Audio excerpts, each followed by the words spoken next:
요즘 100세 시대를 넘어 120세대 시대라는 말이 나오고 있습니다. 기대 수명의 증가에 따라 더 철저하게 은퇴 준비가 필요해졌는데요. 국민연금과 같은 공적연금 외에도 IRP를 활용한 퇴직연금, 그리고 개인연금 등 사적연금에 대한 관심이 늘어난 현상은 노후 자금 대비에 대한 관심의 증가에 기인했다고 볼 수 있습니다. 하지만 아직도 연금에 대해 잘 모르시는 분들이 많은 것으로 보이는데요. 오늘은 국민연금부터 퇴직연금, 개인연금까지 연금의 개념과 종류를 살펴보도록 하겠습니다. 이때까지 댓글로 많은 질문을 주셨는데 한 분의 사례를 들자면 30대 직장인 초보 투자자인데 더 늦기 전에 노후 대비를 시작해야 할 텐데 금융 지식이 부족하다 보니 무엇을 해야 할지 막막하다고 합니다. 맨날 연금에 대해 찾아봐야지 하면서도 어려워 제대로 시작을 못하고 있다고 합니다. 혹시 연금이란 무엇인지 어떻게 준비할 수 있는지 설명을 요청드려서 오늘 영상을 만들게 되었습니다. 댓글처럼 은퇴자금 마련의 필요성은 알겠는데 어떻게 준비를 해야 할지 몰라서 답답한 초보 투자자들이 많이 있으실 거라고 생각합니다. 연금이 정확히 무엇인지, 연금 투자가 왜 중요한지, 연금에는 어떤 종류가 있는지 차근차근 알아보도록 하겠습니다. 노인이 되면 경제활동으로 돈을 벌기 쉽지 않다는 건 모두 아실 겁니다. 좋은 일자리를 구하기 어렵고 건강도 예전 같지 않기 때문이죠. 연금은 영어로 펜션으로 미리 정해진 간격을 두고 지급되는 금액을 뜻하는데 노년기에 지급되는 연금은 경제 생활에 있어서 큰 부분을 차지하게 됩니다. 연금의 중요성은 갈수록 커지고 있는데요. 1960년 52.4세에 불과하던 한국인의 기대 수명은 이제 80세를 훌쩍 넘었습니다.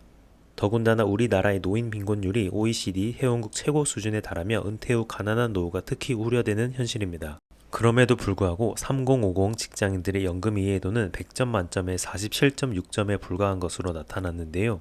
특히 개인형 퇴직연금인 IRP에 대한 이해도가 39.2%로 가장 낮았습니다.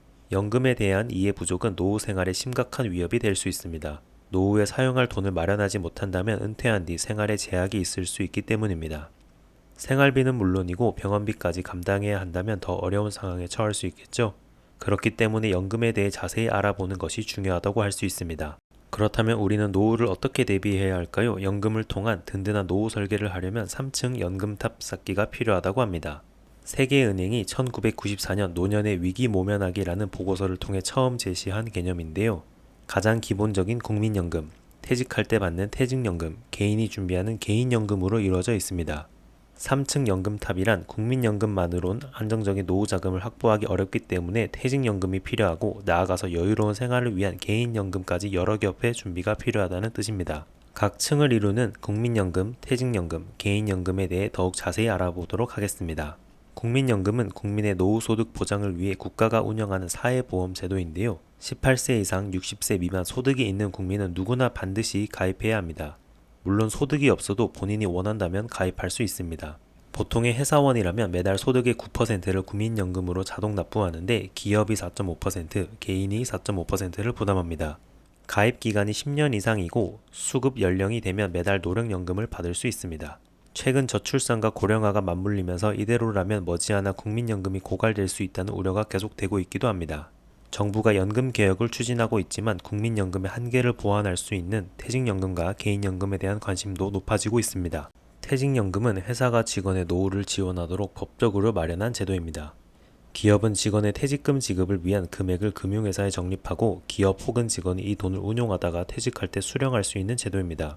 퇴직연금에는 크게 세 가지 유형이 있는데요. 운용 방식과 지급 형식에 따라 아래와 같이 나뉩니다.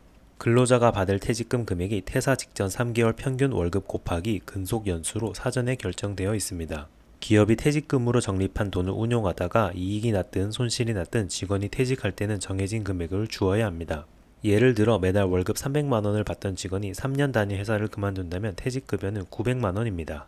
기업이 부담금을 직원의 계좌에 정기적으로 넣습니다. 근로자는 자기가 원하는 방식으로 이 돈을 굴리면 되는데요. 근로자 본인의 투자 성과에 따라 퇴직금의 수익이나 손실이 날 수 있는 것이 특징입니다. 예를 들어 회사가 3년간 총 900만 원의 부담금을 직원의 계좌로 납입했고 해당 직원이 이를 직접 운용해 100만 원의 수익을 올렸다면 퇴직급여는 1000만 원이 되는 것입니다. 개인형 퇴직연금이란 이직 또는 퇴직할 때 받은 퇴직금을 본인 명의의 계좌에 넣고 계속 이어서 적립, 운용하다가 55세 이상일 때 연금으로 받을 수 있는 제도입니다. IRP를 활용하면 퇴직소득세를 바로 낼 필요가 없고 나중에 연금으로 받을 때에는 낮은 세율이 적용됩니다. IRP는 회사를 다니는 중에 기업이 붙는 퇴직연금과 별도로 개인적인 가입이 가능합니다. 연간 1,800만 원까지 납입이 가능하고 연 900만 원까지 세액공제를 받을 수 있습니다. 단 연간 납입 한도와 세액공제 한도는 아래에서 살펴볼 연금 저축에 넣은 금액을 합쳐서 계산합니다. 마지막으로 개인연금은 말 그대로 개인이 스스로 노후를 준비하는 연금입니다. 대표적으로는 금융회사가 운용하는 연금저축 상품이 있습니다. IRP는 소득이 있어야만 가입이 가능하지만 연금저축은 나이와 소득에 상관없이 누구나 가입할 수 있습니다. 연금저축은 가입기간이 5년 이상이면 55세 이후에 연금으로 받을 수 있습니다. 이때 연금은 연간 연금 수령 한도 내에서 받을 수 있고 수령하는 금액에 따라 세율이 달라질 수 있습니다.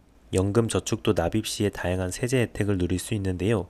납입 한도는 IRP와 합쳐서 연간 1,800만 원, 세액공제 한도는 연 600만 원입니다. 오늘은 댓글을 통해 노후 대비가 왜 중요한지, 연금이란 무엇이고 어떤 종류가 있는지 살펴보았습니다. 항상 투자는 잘 알아보시고 하시길 바랍니다. 그럼 이만.